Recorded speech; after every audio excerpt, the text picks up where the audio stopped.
इस कौम के बच्चों की तरबियत, मैं इसे भी अभी से अर्तगल दिखाना शुरू किया हुआ है और इसे मैं बताता हूँ कि यार तुमने उस्मान गाजी बनना है या अर्तगल गाजी बनना है।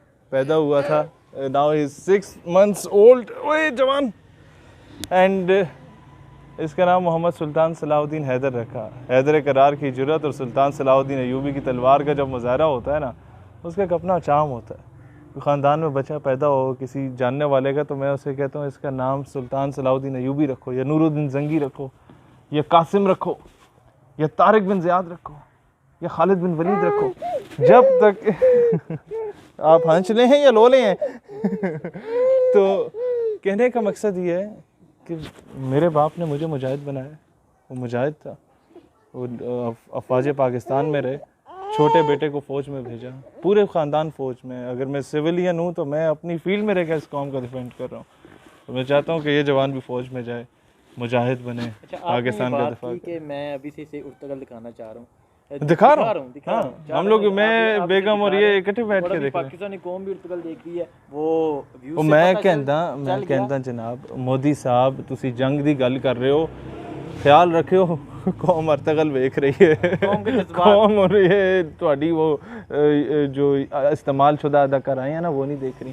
कौम ने अर्तगल देखना शुरू कर दी और अब ये कौम बड़ी तैयार बैठी, क्योंकि अच्छा पाकिस्तानी कौम इज़ द ओनली कौम इन द एंटायर वर्ल्ड जो जंग का नाम सुनकर खुश होती है कि चलो यार कोई मसरूफियत मिल गई। अच्छा, ये ऐसा क्यों? पाकिस्तान जो दूसरी कौम है वो जंग का नाम सुन के घबरा जाती है।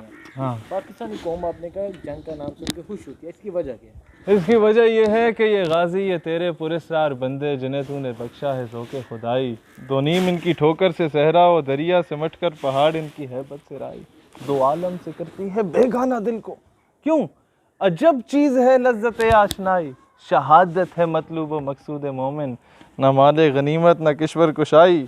ठीक है, ये मामला है, ये जज्बा शहादत। एक नारे तकबीर लगता है ना, ये कौम का सिपाही 20,000 के पीछे शहादत नहीं देता, नारे तकबीर और अल्लाह की सदा जो SSG वाले लगा रहे होते हैं उसके पीछे शहादत देते हैं। ये नारा किस कौम के पास है? नहीं है।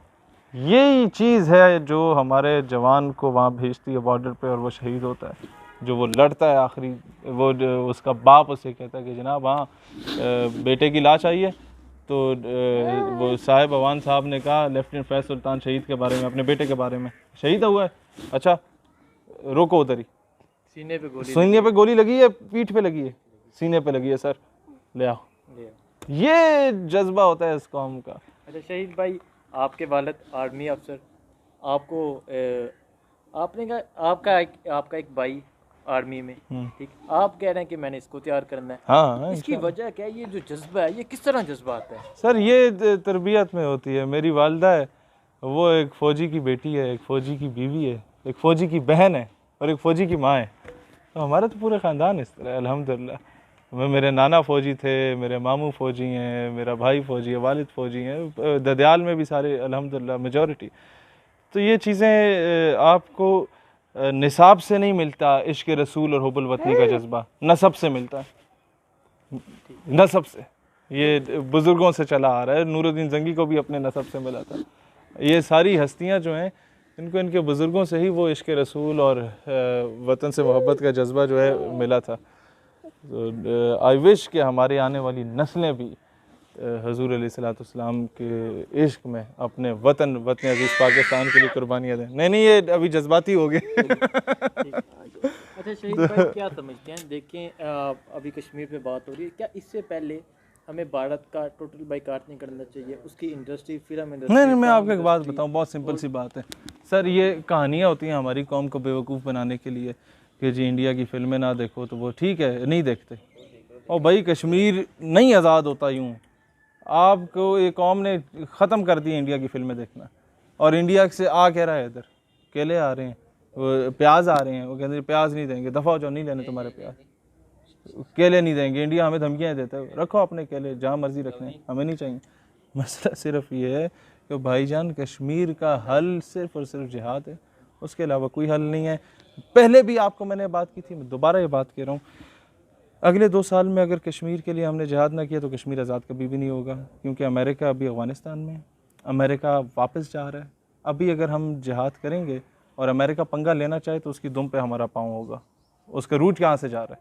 लेकिन 2 साल बाद अगर अमेरिका दफ़ा हो गया ना यहाँ से, फिर वो हमें धमकियाँ देगा, हमें तंग करेगा। अभी तो हम लोगों के पास है ना उनके सारे अड्डों की सारी डिटेल्स हैं, अभी हम लोगों ने नहीं दुम हिलाने देंगे, उसकी दुम पे पाँव रखा हुआ है हमने।